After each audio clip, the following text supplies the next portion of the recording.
అందరికీ కలగబో మహా సంతోషకరమైనటువంటి సంగతి ఏమంటే, ఈరోజు మీకోసము అంటే లోకముల కోసము దావీదు పురమునందు ఒక లోక రక్షకుడు పుట్టి ఉన్నాడు.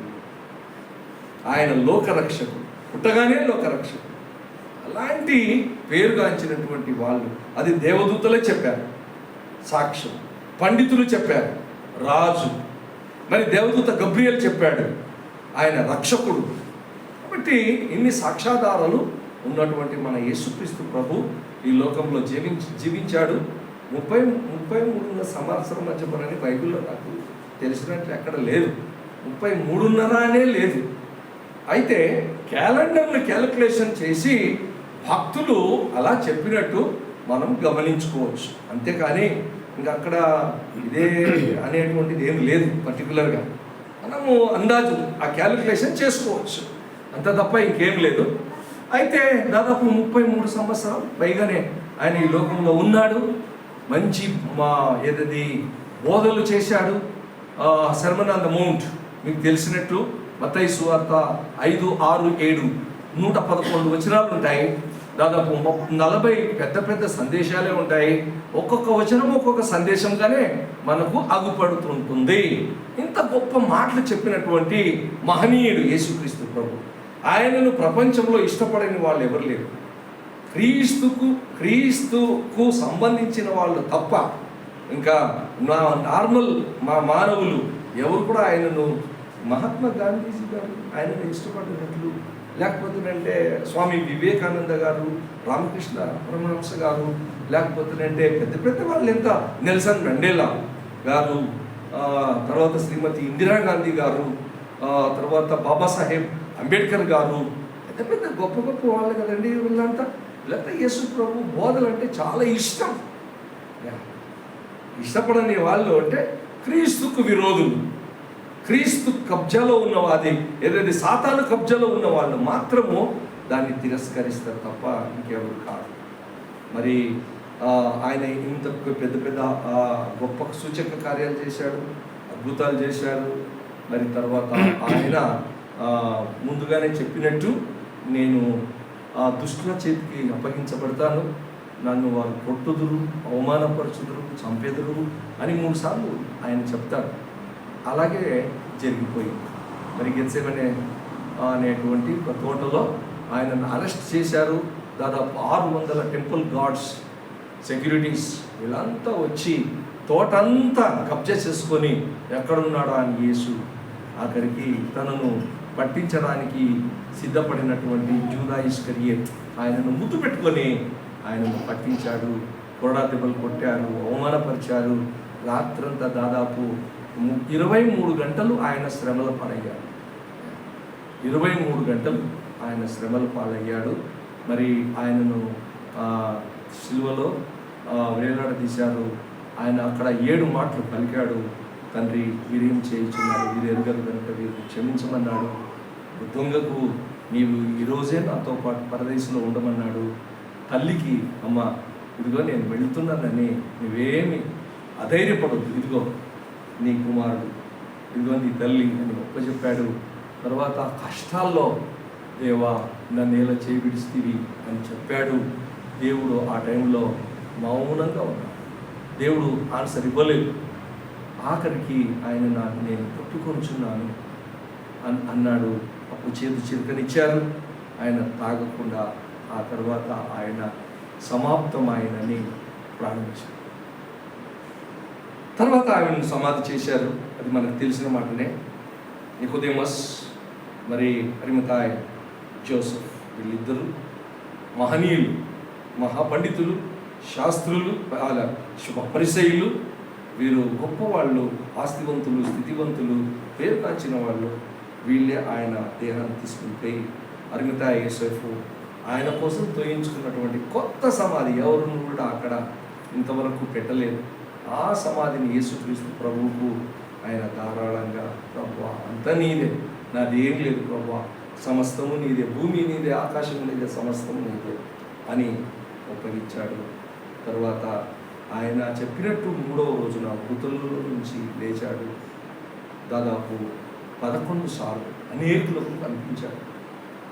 శిష్యులకే 3 సార్లు కనిపించాడు.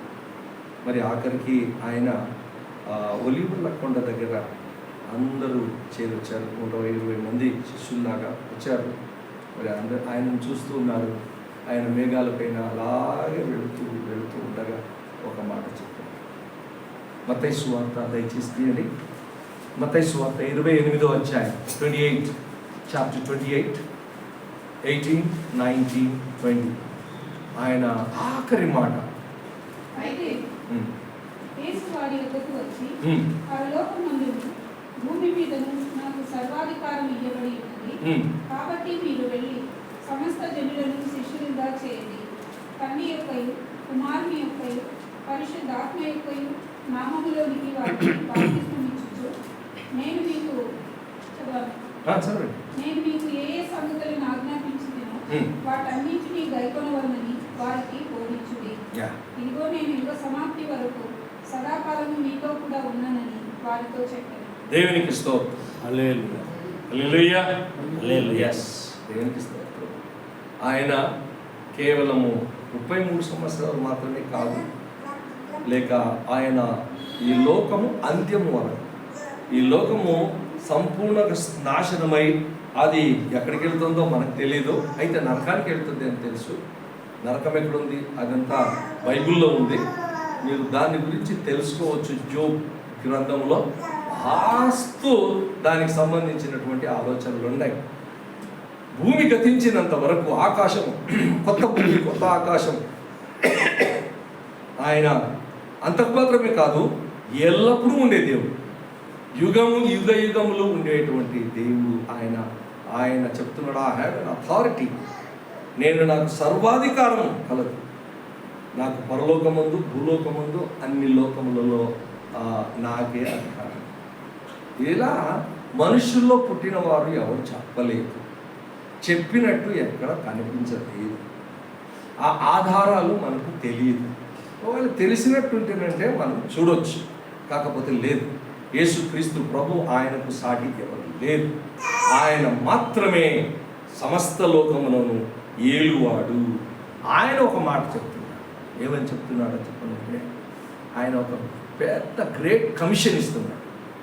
మీరు సర్వలోకమునకు వెళ్ళి, సర్వలోకం, go all over the world. మీరు సర్వలోకమునకు వెళ్ళుడి. సర్వ సృష్టికి అంటే ఎవరైతే జనులుగా పుట్టారో వారందరికీ, చిన్న పెద్ద అనే తేడా లేకుండా, ఏ మతము భాష అనేటువంటి దేశము అనేటువంటిది ఏది లేకుండా అందరికీ, సర్వ సృష్టికి నా సువార్తను ప్రకటించు. This is his great commandment.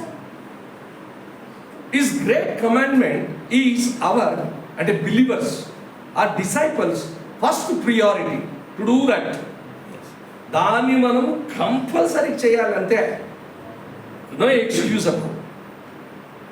మనం దేవుడు చెప్పినటువంటి ఆ మహాజ్ఞ గ్రేట్ కమిషన్కు మనము కట్టుబడి ఉండాలి. యేసుక్రీస్తు ప్రభువుని ఎవరైతే స్వీకరించి ఆయనను వెంబడిస్తూ ఆయనకు శిష్యులుగా, డిసైపుల్స్గా మారి ఉంటారో, మనము ఎప్పుడు కూడా మనకు ఒక వీక్నెస్ ఏముందంటే, నేను బిలీవర్ అనుకుంటాం. బిలీవర్ అనుకునేది అంత మంచి పద్ధతి కాదది. బిలీవర్ అయ్యేది ఓటీపీ ఉన్నట్లు, వన్ టైం పాస్వర్డ్ ఉన్నట్లు. అంటే యేసుక్రీస్తు ప్రభువును నమ్మిన వెంటనే బిలీవరే. బిలీవర్ అయిన తర్వాత చేయాల్సిన పని ఏంటి, అది ముఖ్యం. బిలీవర్ అయిన తర్వాత next step is disciple. Make them disciple అని ఇక్కడ మనం చూస్తున్నాం. మేక్ దెమ్ బిలీవర్స్ అని లేదు. బాగా గమనించండి, మీరు కావాలంటే మేక్ దెమ్ బిలీవర్స్ అని చెప్పలేదు. డిసైపుల్స్. I need disciples. నాకు శిష్యులు కావాలి. శిష్యుల్లో కమిట్మెంట్ ఉంటుంది, బిలీవర్స్లో కమిట్మెంట్ లేదు. కావాలంటే విత్డ్రా చేసుకోవచ్చు. అయితే శిష్యులు చేసుకోవడానికి అంటిల్ లాస్ట్ బ్రెత్, అది శిష్యత్వము. అది దేవునికి అటువంటి వాళ్ళు కావాలి. ప్రాణాన్ని ఆశించేవారు శిష్యులు కాలేదు, ప్రాణాన్ని ద్వేషించువారు. ఐఎమ్ సారీ, ఈ టైంలో ఒక మాట చెప్తాను, మీరేమనుకోవద్దు. కొన్ని ఏదది సంఘటనలు ఉంటాయి, ఏదేదో మనుషులను చంపేవాళ్ళు, ఏదేదో అదంతా మనం అనకూడదు. బాంబులు కట్టుకొని వాళ్ళు ఏం చేస్తారు, ఆ గ్రూప్లో చేరేటప్పుడు ఒక ప్రమాణం చేస్తారు. ఎన్నేపాలని నేను నేటి నుంచి మీతో పాటు కలిసి పనిచేస్తాను, నా ప్రాణాన్ని లెక్కించాను, నేటికి నేను చనిపోయాను అని ఆ గ్రూప్లో చేరతారు. ఇక్కడెక్కడుంది అది? కమిట్మెంట్ ఉండాలి. ఆ కమిట్మెంట్ ఉన్న వాళ్ళను దేవుడు ఇష్టపడతాడు. దే డిసైపుల్స్ అంటారు. మీరు యేసుక్రీస్తు ప్రభు శిష్యులను చూడండి, వాళ్ళు ఎలా యోహాను కూడా భక్తుడైన, అంటే ఆయన శిష్యుడైన యోహాను కూడా బాగా పెద్ద బాండ్లీలో ఏదో బోండాలు బజ్జీలు అవి కాలుస్తారు కదా, నూనె ఆ నూనెలో బాగా కాలుతుంటే వేసినప్పుడు చనిపోలేదు. చూసాను, చనిపోలేదు. అయితే వీడు సామాన్యుడు కాదు, పైకి ఎత్తండి పైకి. ఇక్కడ ఉండకూడదు మన ఊర్లో. ఏమో చాలా విచిత్రంగా ఉంది. పద్మోసు అనేటువంటి ఆ ద్వీప రాష్ట్రంలో వేసేయండి. ఆయన ఒకటి తప్ప, అంటే స్వాభావికమైన సావు తప్ప అందరూ కూడా హింసల పాలే. తోమా మీరు చూశారు, ఇక్కడ చెన్నై మౌంట్ థోమస్ అనేటువంటి స్థలాల్లో ఆయనను హిందూ ఫెనటిక్ గ్రూప్స్ వాళ్ళు వచ్చి ఈటలతో పొడిచి చచ్చినంత వరకు ఆయనను చిత్రహింసలు పెట్టి చంపినట్లు అక్కడ మనం చూస్తాం. ఆయన చేసినటువంటి నెక్స్ట్ 3వ తారీఖు జూలై యేసు భక్తి దివస్ అని వస్తుంది. ఆ రోజు తోమాను గురించినటువంటి విశేషమైనటువంటి ఆలోచనలు ఆల్ ఓవర్ ఇండియా జ్ఞాపకం చేస్తుంది. నెక్స్ట్ మంత్ ఫస్ట్ వీక్లో అనుకుంటాను కదా సార్, ఫస్ట్ వీకే ఉండొచ్చు. దగ్గరికి వచ్చినప్పుడు మీకు తెలుస్తుంది, అంతవరకు ఏం పర్వాలేదు. అయితే నెక్స్ట్ మంత్ అంతటి సావులు ఎంత భయంకరమైన మార్కును 5 గుర్రాలు 5 దిశల్లో పెట్టి, ఒక తాడు ఇక్కడ, ఒక తాడు ఇక్కడ, ఒక తాడు కాళ్ళకు 2 తాళ్ళు ఇక్కడ, ఒకటి ఇక్కడ వేసి 5 గుర్రాలను స్టార్ట్ చేసి అట్లే లాగిన వెంటనే పార్ట్స్ పీస్ అయిపోయాయి. అయినా యేసుక్రీస్తు ప్రభువును వదలలేదు. ఇంతవరకు కూడా యేసుక్రీస్తు ప్రభువును వెంబడించే వాళ్ళు కత్తి పెట్టినా కూడా నేను యేసు ప్రభువును వదలను అనేవాళ్ళు. ఇంకా కొంతమంది, సార్ నాకు తెలియదు సార్, ఏదో వాళ్ళు పిలుచుకొచ్చింది సార్, నేను వచ్చిన సార్, సారీ సార్, ఇంకోసారి రాను సార్, ఇలా సావసం వద్దు. బిలీవర్స్ కొంతమంది, అందరికీ ఇంకా డిఫరెన్స్ ఉంటుంది, కమిట్మెంట్ ఉంటుంది. అందుకే యేసు ప్రభు చెప్పిండు ఒక మాట ఏంటంటే, మేక్ దెమ్ డిసైపుల్స్. మనం ఈరోజు శిష్యులం కావాలి. కేవలం నేను ఒక బిలీవరు, విశ్వాసిని. ఏ విశ్వాసి? ఎన్నిసార్లు విశ్వాసిని? పెళ్ళి ఎన్నిసార్లు చేసుకున్నాం జీవితంలో? ఒక్కసారి అదే పెళ్ళి. జీవితంలో యేసు ప్రభువును నమ్ముకునేది ఒకేసారి. అందుకే ఓటీపీ అని నేను చెప్పాను. వన్ టైం ఆయనను నా ప్రభు, నా రక్షకుడు అని నోటితో ఒప్పుకోవడం, నా కోసం వచ్చాడు, నా కోసం ప్రాణం ఇచ్చాడు, నన్ను బ్రతికించడానికి ఆయన తిరిగి 3వ రోజున లేచాడు, ఇప్పుడు ఆయన పరలోకముందు, ఆయన లోకముందు నా కోసం స్థలం సిద్ధపరుస్తున్నాడు, మళ్ళీ వస్తాడు, ఆయన కోసం నేను ఎదురు చూస్తూ ఉన్నాను అనేటువంటిది. అది వన్ టైం అంతే. తర్వాత పనులు చేయాలి. ఈ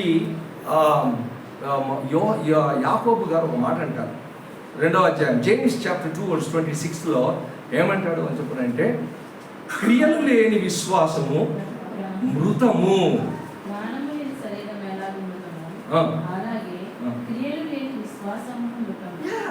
వితౌట్ ఏదది వర్క్స్, నువ్వు పని చేయకుండా నాకు విశ్వాసం ఉంది నేను విశ్వాసి ఏ పని చేయు,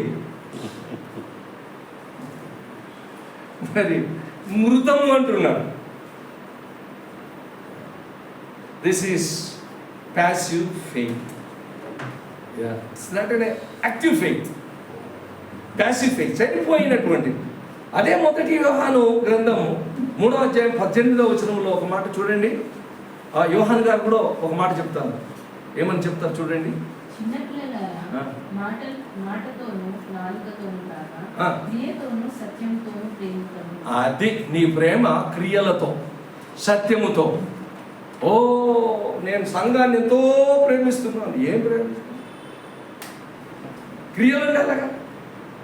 అదే ఏదైనా మీటింగ్ పెట్టిద్దాము, అందరూ ఒక 1000 రూపీస్ ఇవ్వండి. 1000 దేనికి? ఎక్కడుంది రియల్? ఒక మీటింగ్ పెట్టిద్దాము, ఒక సేవకుని పిలిపిద్దాము, మనము ఒక ఏదది వాక్యాన్ని బాగా నేర్చుకుందాము. దైవ సేవకులు కొంతమంది బయట నుంచి వచ్చే వాళ్ళను మనము పిలిచి మనం బాగా ఎదుగుదాము అనడానికి మరి ఎవరు ఇవ్వాలి? మనమే ఇవ్వండి అని చెప్పనండి. నేను అనేక సంఘాల్లో చూశాను. ఒక మీటింగ్ పెట్టిద్దాం మనము, మీరందరూ ఏది కలిసి పనిచేయాలి, డబ్బు విషయంలో కూడా చెప్పనంటే అబ్బా మీటింగ్ లేకుండా పర్లేదు, మీరున్నారు కదా సార్, రవీంద్ర సార్ మీరే చాలు. ఈ మైసూరు ప్రాంతాల్లో కొన్నిసార్లు మేము మీటింగ్ పెట్టాలని చెప్పాలని అడిగినాము. మీటింగా ఎందుకు మీరు రావడము అంటే, విశ్వాసంలో ఎదగడానికి. ఎందుకు? మా పాస్టర్లు లేరా? మా పాస్టర్లు ఉన్నారు కదా, వాళ్ళే చూసుకుంటారు. మీరెందుకు అనవసరంగా? మీరు వస్తే లాఠీ చార్జ్ చేయాలా, భోజనాలు పెట్టాలా, మీకు డబ్బులు పెరిగాలి. నీ ఓడిసాను గోపుకుంటున్నావు చిట్ట. ఇది కథ. ఇప్పుడు నేటి కథ. వెనుకటి కాలంలో ఎంత భక్తులు ఉన్నారు, అలాంటి భక్తులు మధ్యలో కనిపించడం. అయితే ఏది ఏమైనప్పటికీ యేసు ప్రభు ఒక మాట, his last commandment is hour first concern. ఏంటి అని చెప్పనంటే, సర్వలోకములకు వెళ్ళుడి, సర్వ సృష్టికి సువార్త ప్రకటించుడి. మరి విశ్వసించిన వారికి మీరు తండ్రి యొక్కయు కుమారుని యొక్కయు పరిశుద్ధాత్మ యొక్కయు పేరు నామమునందు వారికి బాప్టిజం ఇవ్వండి. మరి వారికి ఉపదేశించండి, నా రాకడ వరకు వారిని మీరు కాపలా కాయండి. అంటే ఇప్పుడు ఒక సంఘముగా నాకు తెలిసినట్లు బిడి రవీంద్ర గారి కుటుంబము దాదాపు ఒక 15-16 ఇయర్స్ నుంచి 15 ಇಯರ್ಸ್ ಆಯ್ತೇನಪ್ಪ 15 ಇಯರ್ಸ್ ಆಗಿರ್ಬೇಕಲ್ವಾ? ಅವನಲ್ಲಿ ನಿಮ್ಮ ಅವನ ಅಲ್ಲೇ ನಿನ್ನ ಹೆಸರು ವಯಸ್ಸೆಷ್ಟ? 16 అష్టే. వాని వయసు ప్రారంభం. రెండో ఒకటే. ఇది ఎప్పుడు అని చెప్పండి వాళ్ళని అడిగితే తెలుస్తుంది. నేను ఇది జ్ఞాపకం పెట్టుకోలేదు, వాడే నా టార్గెట్. 16 ఇయర్స్ నుంచి నేను మొన్న బిడి రవీంద్రయ్య గారితో మాట్లాడుతూ జ్ఞాపకం చేసుకున్నాను. 16 ఇయర్స్ నుంచి మొట్టమొదటి బ్యాచ్ ఎంతోమంది వచ్చారు, ఎంతోమంది వెళ్ళిపోయారు, ఇచ్చారు. అలల్లా అట్లా వస్తుంది. మళ్ళీ పాత బ్యాచ్ అంతా పోతుంది, కొత్త బ్యాచ్ ఇట్లే వస్తుంది. మళ్ళా వాళ్ళంతా ఉండింటే అనుకుంటుంది వీరు దాదాపు ఇక్కడ 200-300 మంది ఉంటుంది. కాకపోతే నేనే చెప్తుంది, వద్దులేండి, దేవుని ఉద్దేశం ఉంది. ఇది ఒక ఎట్లుంటుందంటే, గలిలాయ సముద్రం ఉంది. గలిలాయ సముద్రము పారే నీరు పారుతూ ఉంటుంది. పాత నీరు పోతుంటే కొత్త నీరు వస్తుంటుంది. ఇట్లా పోవాలా, లేకపోతే అది పోయి ఎక్కడ పోతుంది? మృత సముద్రానికి పోతుంది. ఏదది? డెడ్ సీకి పోతే ఆ నీళ్ళు అక్కడనే స్టాప్. మన చర్చ్ డెడ్ సీ లాగా ఉండకూడదు, ఏదైతే ఫ్లో అవుతా ఉండాలి. అదే బెస్ట్. ఈ సంఘం అమానా సంఘము ఫ్లోయింగ్ రివర్. చెప్పండి అమ్మా, ఇంగ్లీష్ తెలుసు కదా కదా, ఫ్లోటింగ్ పోతా ఉండాలి, కొత్త వస్తూ ఉండాలి. చూడండి ఎంతోమంది నేను కొత్త ముఖాలు చూస్తున్నాను, నాకు తెలియదు మీరు ఎవరు అని. ఇప్పుడు నా తర్వాత నీ దగ్గర పరిచయం చేయించుకోవాలి. పాత వాళ్ళేనా? కొంతకాలం అయింది రాకుండా ఇప్పుడు అంతేనా? ఓకే, నమస్కారం సార్. కాబట్టి ఇది ఇంతే నిజం. అప్పుడు మేమిద్దరం సంతోషించాం 16 ఏళ్ళ నుంచి ఇక్కడ. అయినా బిడి రవీంద్ర గారి కుటుంబం వాళ్ళు నడిపిస్తూనే ఉన్నారు. వచ్చేవాళ్ళు కానీ పోయేవాళ్ళు పోయి. అయితే అమానా సంఘం మాత్రం ఎస్టాబ్లిష్ అయింది. 16 ఇయర్స్ నుంచి ఇక్కడ నడుస్తుంది. ఎన్నో ఒడిదుడుకులు వచ్చాయి, ఎన్నో సమస్యలు వచ్చాయి. ఏం వచ్చినా కూడా ఫేస్ చేసుకుంటూ వెళ్ళేటువంటి పరిస్థితి వచ్చింది. ఆయా టైంలో దేవుడు సహాయం చేస్తున్నాడు, నమ్మకమైనది.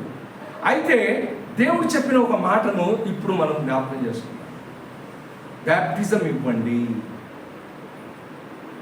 Baptism, give them baptise them. వాళ్ళని మీరు శిష్యులునిగా చేసి వాళ్ళకు బ్యాప్టిజం ఇవ్వండి. అది తండ్రి ఏకయు కుమారుని ఏకయు పరిశుద్ధాత్మ యొక్క బ్యాప్టిజం అంటే ఏంటి? What is the meaning of baptism? Number 1, question number 1, baptism అంటే ఏంటి? దాన్ని గ్రీక్ భాష నుంచి వచ్చినటువంటిది ఇది. బ్యాప్టిస్డో అని అంటారు. బ్యాప్టిస్డో అంటే అది గ్రీక్ భాష.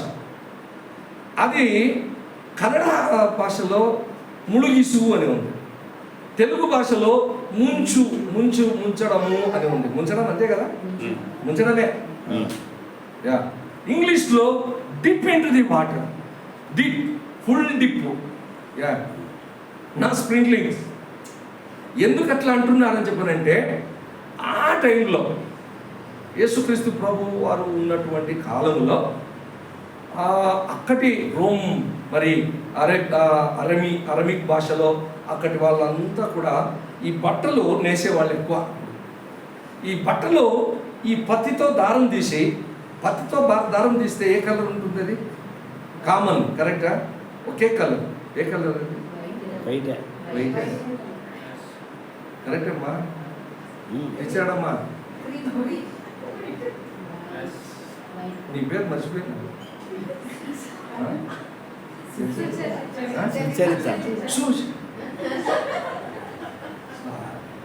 సుచరిత ఏదో థింక్ చేస్తుంది. డీప్ డెప్త్కి వెళ్ళి అక్కడి కాలానికి వెళ్ళి ఇప్పుడు వస్తుంది మళ్ళీ. అక్కడ యేసుప్రభు కాలంలో ఈ దారం తీసుకొని వాళ్ళు ఏం చేసేది, అంత రౌండ్ చేసి కలర్లు వేసేవాళ్ళు. ఏ కలరు? బ్లూ, రెడ్, లేకపోతే అంటే ఏదేదో కలర్లు కదా. ఇప్పుడు నాకు బ్లాక్ ఉంది, ఇదేదో ఉంది పింక్, ఇట్లే పింక్, ఇంకు, లింకు, అవన్నీ ఆ కలర్లు వేసేప్పుడు ఈ ఇది ఉంటుంది కదా దారము, దాన్ని తీసుకొని ఒక బకెట్లోనో ఒక అండలోనో కలర్ వేసేవాడు. కలర్ నీళ్ళు వేసి దాన్ని అద్దేవాడు. అద్ది తీసి ఇప్పటికి కూడా కలర్ చేస్తారు. ఒక కర్ర పెట్టి అట్లే పెట్టేవాడు. అక్కకు తెలుసు, మీనక్క, కరెక్ట్ అక్క, ఇంకే కట్టే ఎడతారు అవురెల్లా చాలా ఎక్స్పర్ట్ అది. అట్లా పెట్టిన తర్వాత నీళ్ళంతా దిగుతుంది. అదే ఎన్ని రోజులు పెడతారో తెలియదు, 1 రోజు 2 రోజులు తెలియదు. పూర్తి డ్రై అయిపోతుంది. డ్రై అయిపోయిన తర్వాత దాని కలరు ఏ కలర్లో ముంచారో అదే కలర్ ఉంటుంది. ఇంకా అది ఆఖరి వరకు, ఆ బట్ట చిరిగినంత వరకు కూడా ఆ కలర్ వదులుకో. ఇప్పుడు ప్రతిభ వేస్తుంది ఆ కలరు. ఆ ప్రతిభ ఎన్నిసార్లు నీళ్లు తీసుకొని ఉతికినా కూడా ఆ కలర్ పోతుందా? ఎలుకతో తెచ్చి ఎంతగా ఉతికినా నలుపు నలిపే కానీ తెలుపెక్కడరా కదా. కాబట్టి కలర్ మారిపోతుంది. అబ్సల్యూట్లీ ఇదే మీనింగ్ యేసు ప్రభు చెప్పిండు. వాళ్ళకు బ్యాప్టిజం ఇవ్వండి అని చెప్పారంటే డిప్ ఇంటు ది వాటర్. అంటే ఇప్పుడు వైట్ కలర్లో ఉన్నటువంటి దారము ఆ బకెట్లో లేకపోతే ఆ బాండ్లీలో ఉన్న దానికి పొయ్యి ఎప్పుడైతే పడి పైకి లేసిందో కలర్ మార్చుకుంది. కాబట్టి బ్యాప్టిజం అంటే రంగు మారటం. అక్కడి వాళ్ళ భాష రంగు మారటం అంటే యేసుక్రీస్తు ప్రభు ఒక మాట ఆయన ఏం చెప్పాడని చెప్పారంటే, మార్కు సువార్త తీయండి. మార్కు సువార్త 3వ అధ్యాయము 11వ వచనం చూడండి. 3:11. రంగు మారటం అంటే మార్కు 3:11 లేదా 3:11 లేనే లేదా? అయ్యో దేవుడా, మత్తయి చూడమ్మా. నువ్వు పోయి నీవు నన్నే కన్ఫ్యూజన్ చేస్తున్నావు. మత్తయి చూడమని చెప్పంటే మార్కు చెప్పింది నేనే. మారు మనస్సు నిమిత్తము అది చాలా అంతే. మారు మనస్సు నిమిత్తము మిమ్మల్ని నీళ్ళలోనికి వేస్తున్నాను. మీ కలర్ చేంజ్ కావాలి. బ్యాప్టిజం తీసుకునే ఎవరైనా కానీ ఇక్కడ ఒకరున్నారని తెలిసింది. మీరు బ్యాప్టిజం తీసుకోవడానికి సిద్ధపడుతున్నట్లయితే పాత అలవాట్లు వెళ్ళిపోవాలి, పాత రంగు వెళ్ళిపోవాలి, క్రీస్తు రంగు రావాలి. క్రీస్తు రంగు నీ జీవితంలో రావాలి. మారు మనస్సు పొందాలి. మారు మనస్సు లేనిది 1000 సార్లు బ్యాప్టిజం తీసుకున్నా కూడా పోనీ యేసుప్రభు తీసుకున్నటువంటి యోర్దాన్ అక్కడి రివర్లోనే నీవు తీసుకున్నప్పుడు కొంతమంది పోతారు, కొంతమంది పోయి ఇక్కడ తీసుకుని ఉంటారు. తీసుకొని అయ్యా నాకు బ్యాప్టిజం అయ్యా అక్కడ తీసుకున్నావు కదా, యేసుప్రభు తీసుకున్నాడు కదా అంటే యేసుప్రభు లేక అవుతావా? ఏమయ్యా తీసుకోండి, నాకేం బ్యాప్టిజం ఒకటే, ఓన్లీ వన్ బ్యాప్టిజం. పదే పదే కాదు, ఇంకెక్కడన్నా పో. గుణం మారాలి, బ్యాప్టిజం కాదు. నీ గుణం మారడానికి నీళ్ళలో నేను ముంచుతున్నాను. ఇందుకోసము బ్యాప్టిజం తీసుకోవాలి. గుణం అంటే ఏమేమి గుణము అని మనం ఒకవేళ ప్రశ్న వేసుకుంటే, క్రీస్తునందు ఉన్నవాళ్ళు ఎలా ఉండాలంట? నూతన సృష్టి అని ఉంది. 2వ కొరింథీయులకు రాసిన పత్రిక 5వ అధ్యాయం 17వ వచనంలో దాని ప్రకారం ఎవడైనా క్రీస్తునందు ఉన్న ఎడల వాడు నూతన సృష్టి. ఇదిగో పాతవి గతించెను, పాత కలర్ వెళ్ళిపోయింది, కొత్త కలర్ రావాలి. ఇప్పుడు పాత అలవాట్లు ఒకవేళ అబద్ధాలు చెప్పేది ఉండొచ్చు, ఒకవేళ మనము కొండె మాటలు మాట్లాడేటువంటిది ఉండొచ్చు, లేకపోతేనంటే ఏదది ఒకరిని చూసి ఈర్షపడేటువంటిది, కోపము, ఆవేశము, ఉద్వేగము, ఇలాంటివన్నీ ఉండొచ్చు. ఇప్పుడు క్రీస్తులో మనము బ్యాప్టిజం తీసుకున్న తర్వాత కొత్త వాళ్ళం అయిపోయాం. కొత్త వాళ్ళం అంటే ఎలాగో తెలిసిన, చీకటి నుంచి వెలుగులోనికి అని మరి పేతురు గారు రాస్తారు. పేతురు గారు ఏమని రాస్తారు చూడండి. పేతురు గారు రాసినటువంటి మొదటి పత్రిక 2వ అధ్యాయము 9వ వచనం చూసినట్లయితే, అయితే మీరు చీకటిలో నుండి ఆశ్చర్యకరమైన తన వెలుగులోనికి మిమ్మల్ని పిలిచిన వాని గుణాతిశయములను ప్రచురము చేయు నిమిత్తము ఏర్పరచబడిన వంశమును, రాజులైన యాజక సమూహమును, పరిశుద్ధ జనమును, దేవుని సొత్తైన ప్రజలునై ఉన్నారు. మీరు ఇలా కావాలి. మళ్ళీ మీరు దాసులు కాదు. దాసులు ఎవరు అని చెప్పనంటే, దాసత్వము ఎవరికి దాసులు అవుతారని చెప్పనంటే, యోహాను సువార్త 8వ అధ్యాయం 34వ వచనంలో పాపము చేయువారు పాపమునకు దాసులు ఉన్నారా లేదు చూడండి. నేను చెప్పిందంతా అట్లే బ్లైండ్గా నమ్మొద్దండి.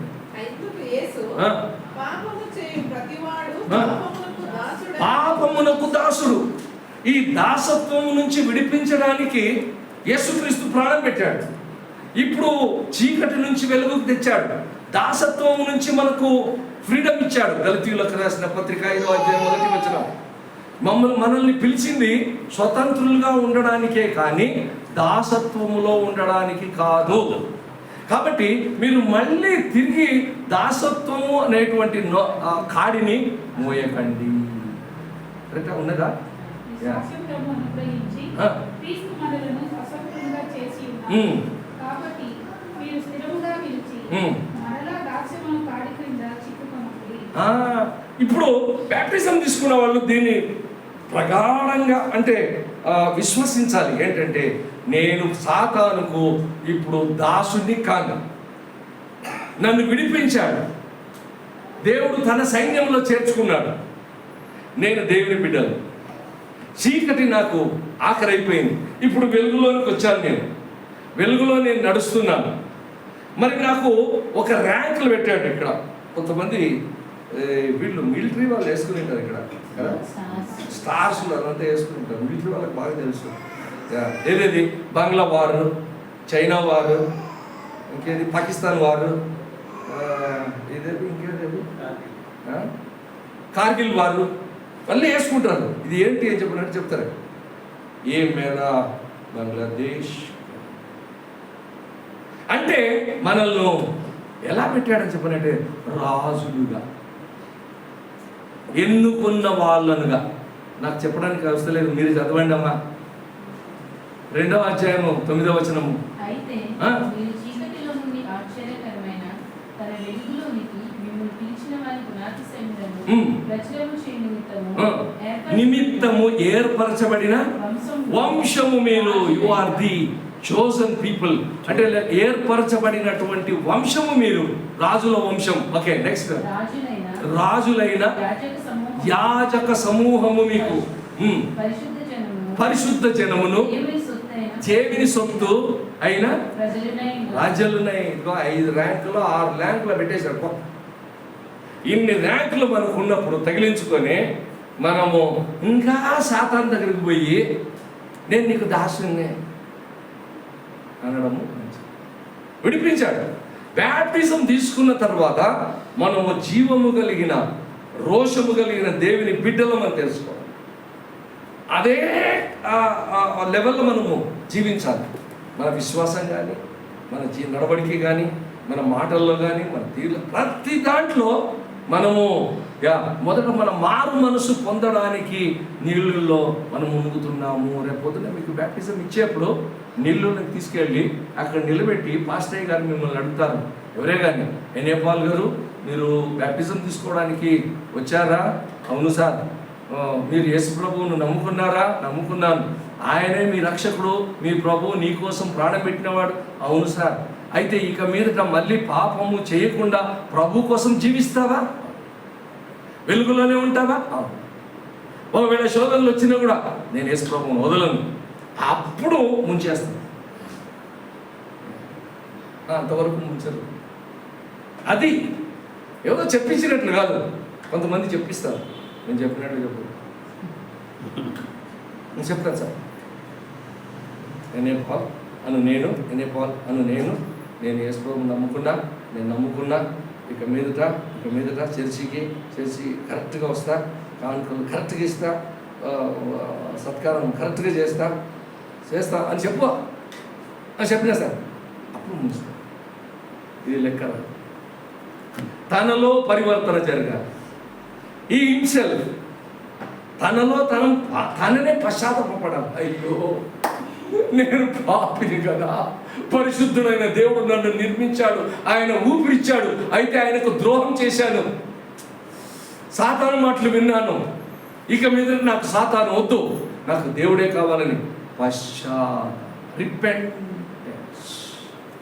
51వ కీర్తన 1 నుంచి 17 వచనాలు మీరు చదివితే విరిగి నలిగిన హృదయంతో ఆ దావీదు ప్రార్థన చేస్తున్నాడు. ప్రభువా, నేను ద్రోహిని, నేను పాపిని, అయ్యా నీకు నేరస్తుని, దురస్తుని, ప్రభువా నన్ను కడుగు దేవా, నన్ను కడుగు ప్రభువా, నాలో అశుద్ధత ఉన్నది, నాలో అక్రమాలు ఉన్నాయి, పాపిని ప్రభువా.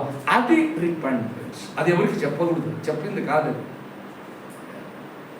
మీలో రావాలి. అది వాక్యం విన్న తర్వాత, ఇప్పుడు పరిశుద్ధులైన దేవుని వాక్యం వింటుంటే మీకు పశ్చాత్తాపం కలగాలి. అయ్యో ఇంత పెద్ద మహనీయుడు నా కోసం వచ్చాడు కదా, నేను ఆయనకు తప్పులు చేశాను కదా అని. ఇప్పుడు రెండో అంశం ఏంటి అంటే క్రీస్తులో చేరడానికి రోమియోలకు రాసిన పత్రిక, సెకండ్ పాయింట్, రోమియోలకు రాసిన పత్రిక 6వ అధ్యాయం 3వ వచనం చదవండి. 6:3. క్రీస్తు యేసులోనికి బాప్తిస్మము పొందిన మనమందరము ఆయన మరణములోనికి బాప్తిస్మం పొందుతామని మీరెరుగరా? ఆయనలో యేసుక్రీస్తు ప్రభు మరణము పొందాడు, జీవమును పొంది ఆయన లేచాడు అని మీరు కూడా ఆ విశ్వాసముతో ఆయనలో, అంటే నీ కోసం నీవు చనిపోవాలి, క్రీస్తు కోసము బ్రతకాలి. గలతీయులకు రాసిన పత్రిక 2వ అధ్యాయం 20వ వచనంలో, ఇక జీవించువాడును నేను కాదు, నాలో ఉన్నటువంటి యేసు ప్రభువు జీవిస్తున్నాడు, ఆయన కోసమే జీవిస్తాను, ఇంకా నా కోసం నేను జీవించను, నా ఇష్టానుసారంగా కాదు, యేసుక్రీస్తు ప్రభు ఇష్టానుసారంగానే ఉంటాను. ఇది 2వ పాయింట్. 3వ పాయింట్, గలతీయులకు రాసిన పత్రిక 3వ అధ్యాయం 27వ వచనం, 3:27. గలతియన్స్ చాప్టర్ 3:27. క్రీస్తులోనికి బాప్తిస్మం పొందిన మీరందరూ క్రీస్తును ధరించుకొని ఉన్నారు. క్రీస్తును ధరించుకొని ఉన్నారు. Wearing, joining. ఫస్ట్ ఏదది మారు మనసు, టు చేంజ్ యువర్ క్యారెక్టర్స్. రెండవది చేరడము, ఆ గుంపులో యేసుక్రీస్తు ప్రభు సైన్యములో చేరడము. మూడవది ధరించుకొనడము. ధరించుకునుడి అని చెప్పనని మనం చూస్తాం కదా. ఎఫెసీయులకు రాసిన పత్రిక 6వ అధ్యాయము మరి 12వ వచనం నుంచి 14 నుంచి మీరు 17 వరకు చదివినట్లయితే ఏమేమి ధరించుకోవాలి? మనము పోరాడుతున్నది శరీరాలతో కాదు, కానీ ప్రధానులతోనూ అధికారులతోనూ ప్రస్తుత అంధకార సంబంధులకు లోకనాథులతోనూ ఆకాశ మండలమందున్న దురాత్మ సమూహములతోనూ పోరాడుచున్నాం. అందుచేత మీరు ఆపద్దినమందు వారిని ఎదురించుటకును సమస్తము నెరవేర్చిన వారై నిలవబడుటకును శక్తిమంతులగునట్లు దేవుడిచ్చు సర్వాంగ కవచమును ధరించుకొనాలి. ఇప్పుడు 6 విషయాలు అక్కడ ఉన్నాయి. ఏంటది? నడుమునకు సత్యమును గట్టి కట్టుకొని బెల్ట్, నీతి అను మైమరువును తొడుగుకొని పాదములకు సమాధాన సువార్త వలననైన షూ, సిద్ధ మనసు జోడు తొడుగుకొని నిలవబడుడి. ఇవన్నీ కాక విశ్వాసమును డాలు పట్టుకొనుడి.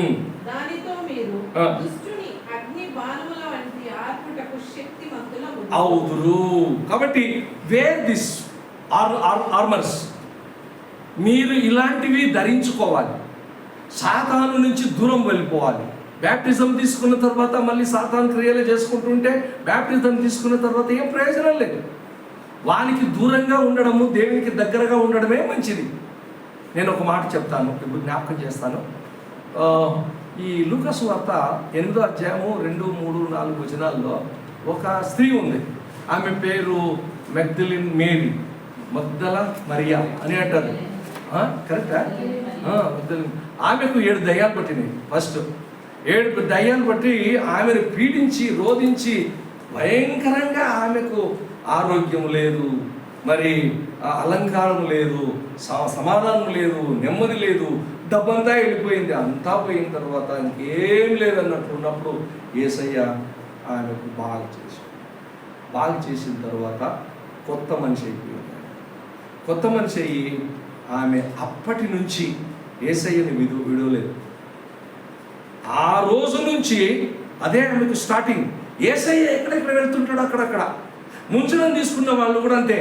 అంటే బ్యాప్టిజం తీసుకున్న వాళ్ళు కూడా యేసయ్యతో పాటు నడవాలి. లేకపోతేనంటే మన శత్రువు అయినటువంటి, మన విరోధి అయినటువంటి సాతానుడు ఎప్పుడు మినుగుదనా అని పొంచి ఉంటాడు. అందుకు యేసయ్యను వదలకూడదు. యేసయ్యను వదలకూడదు అంటే ఏంటి? వాక్యం చదువుకోవడము, ప్రార్థన చేయటము, మందిరానికి రావటము, ఫెలోషిప్లో ఉండటము, సాక్ష్యం ఇవ్వటము, సువార్త ప్రసారణకు వెళ్ళటము. ఎప్పుడు నీ బిజీ అదే. నీ యొక్క ఏమంటారు దీన్ని, ఆలోచన, మైండ్.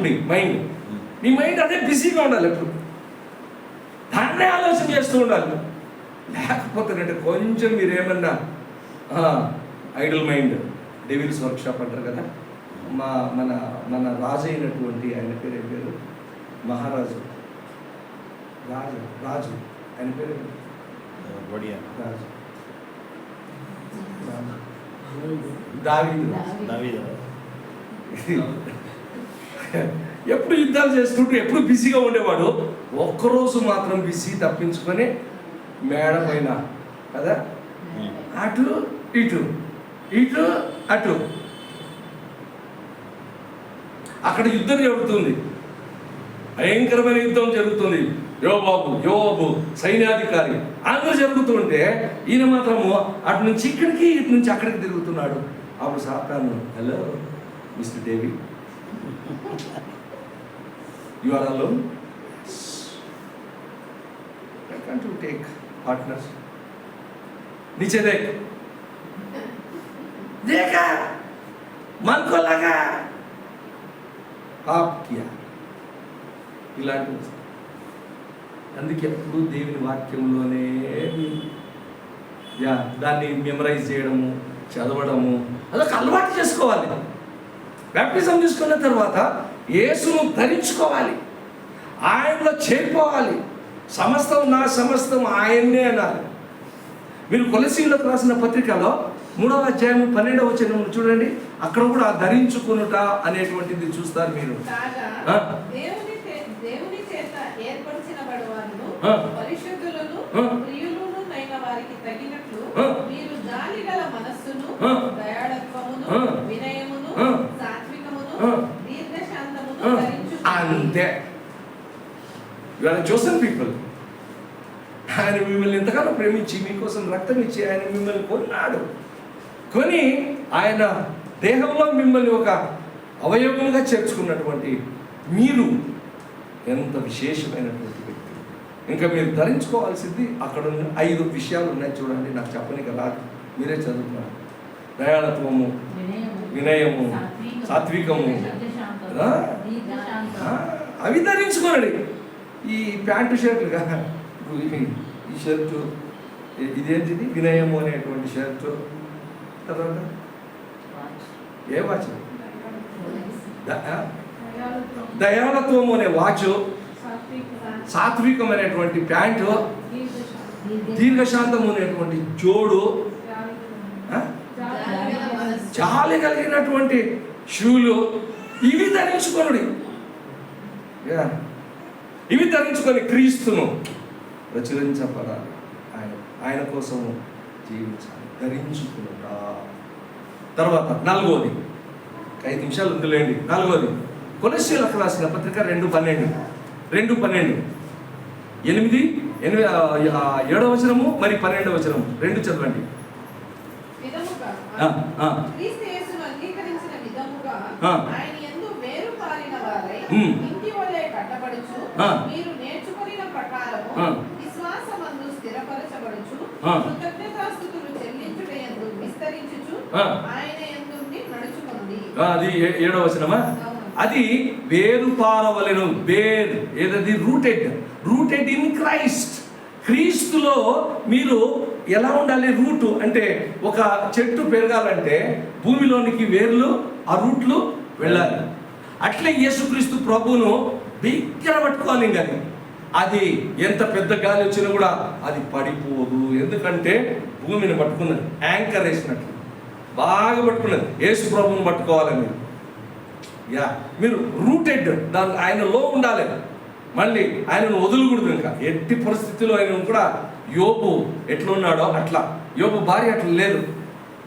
యోబు భార్య ఏమన్నా ఏంటా అనేది దేవుడు ఇదంగా దేవుడు చేసింది. ఆ దేవుని దూషించి చనిపా. దేవుడు అంట, దేవుడు ఏం దేవుడా అట్లాగా. అప్పుడు వెర్రిదానా దేవుడు ఇచ్చింది. ఇంకో మాట చెప్తాడు ఆయన 19వ అధ్యాయం జోబ్ చాప్టర్ 19 19:25లో ఏం చెప్తాడంటే, నాకు ఈ దేహం లేకపోయినా, చర్మం లేకపోయినా కూడా నేనుగానే ఆయనను చూస్తాను.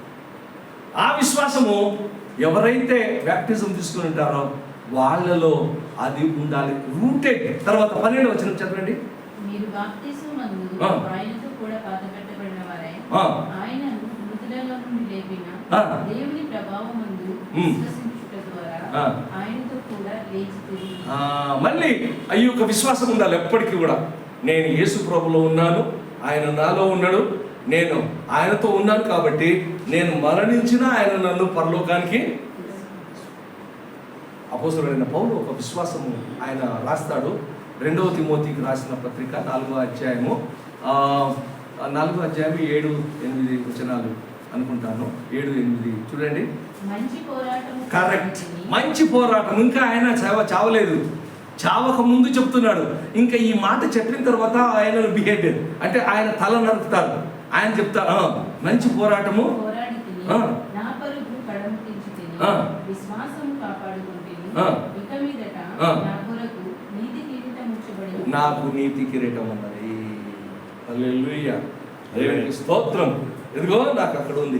ఈ లోకంలో మనకు ఉన్నటువంటి జీవితకాలం అంతా ప్రభు కోసం జీవించాలి, ప్రభు కోసం మనల్ని వెచ్చించాలి, ప్రభువును మహిమపరచాలి, ప్రభువులో ఆనందించాలి, ప్రభునందు మనము అబాయిడ్ రూటెడ్ ఆయనలో ఉండాలి, ఆయన కోసం ఎదురు చూస్తూ. ఇది బ్యాప్టిజం తీసుకున్న వాళ్ళు చేయాల్సినటువంటి ముఖ్యమైన. తర్వాత వాళ్లకు ఏదది మొదటి కొరింథీయులకు రాసిన పత్రిక 12వ అధ్యాయం 13వ వచనం చదవండి.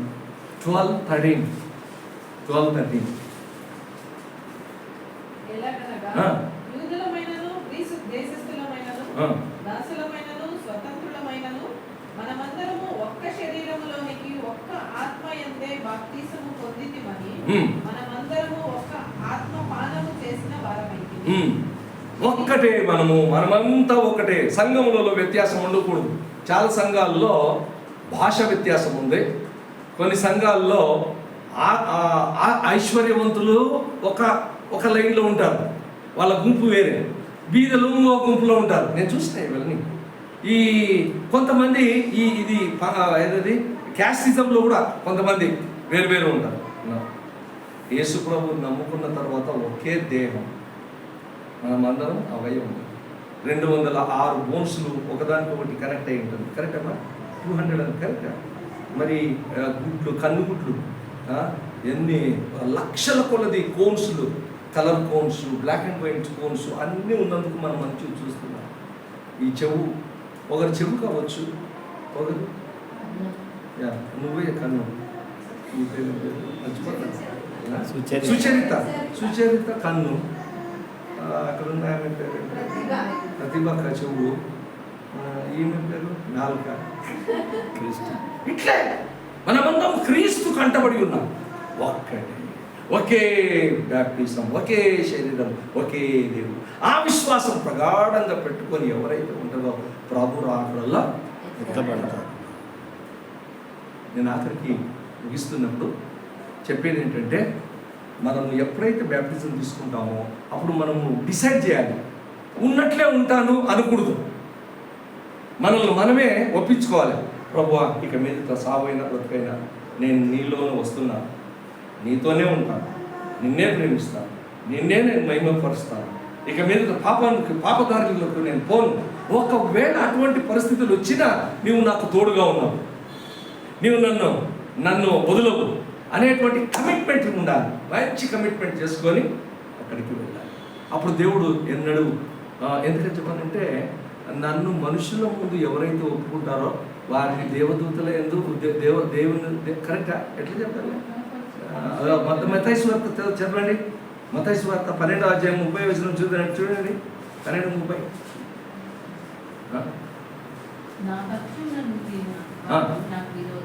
నా పక్షమున ఉండని వాడు. కరెక్టా? అదే 10వ అధ్యాయము 31వ వచనం చూడండి. 31 అనుకుంటాను. ఎవరు నాకు మనుషుల ముందు ఒప్పుకుంటారో, ఎన్నో సిస్టర్, ఎన్నో వచనం? 33. ఓకే, చదవండి.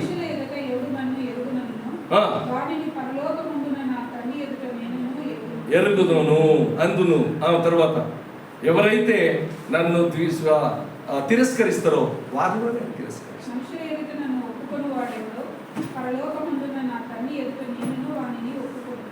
కాబట్టి మనం మనుషుల ఎదుట ఒప్పుకోవాలి.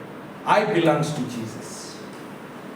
నేను క్రీస్తు వాడు, నేను క్రీస్తు ప్రభు బిడ్డను నేను అని ఎవరు ధైర్యంగా చెప్పుకుంటారో వాళ్ళను దేవుడు అప్రిషియేట్ చేస్తాడు. I appreciate you my daughter, I appreciate you. ఇటువంటి వాళ్ళు ఆయన ప్రార్థన చేస్తారు. ప్రభువా, బ్యాప్టిజంలో మా మారు మనసు పొందడానికి, క్రీస్తులో చేరడానికి, క్రీస్తును ధరించుకోవడానికి, క్రీస్తులో మేము నివసించడానికి, క్రీస్తులో ఉండడానికి, క్రీస్తులో మేము మహిమను పొందడానికి ఇన్ని ఆలోచనలు ఇచ్చావు. మరి మనుషుల ముందు మేము ఒప్పుకోవాలని కూడా మాకు సెలవిచ్చావు. అప్పుడు నేను పరలోకమందు కూడా ఒప్పుకుంటానని చెప్పావు ప్రభువా. పిరికివారు దేవుని రాజ్యము చేరు అని కూడా స్పష్టంగా మీరు ప్రకటన 21:8 రాయించారు ప్రభువా.